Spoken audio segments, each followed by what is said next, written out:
केंद्र सरकारी कर्मचारी आणि पेन्शनधारकांसाठी एक अत्यंत महत्वाची बातमी. एमएससीपी योजनेबाबत केंद्र सरकारने एक संसदेमध्ये आपली भूमिका स्पष्ट केली आहे आणि या निर्णयामुळे 1 जानेवारी 2006 ते 31 ऑगस्ट 2008 दरम्यान निवृत्त झालेल्या कर्मचाऱ्यांच्या अपेक्षांना मोठा धक्का बसला आहे.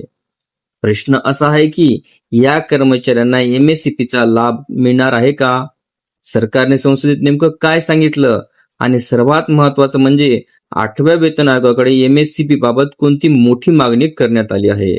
ही संपूर्ण माहिती शेवटपर्यंत नक्की पहा.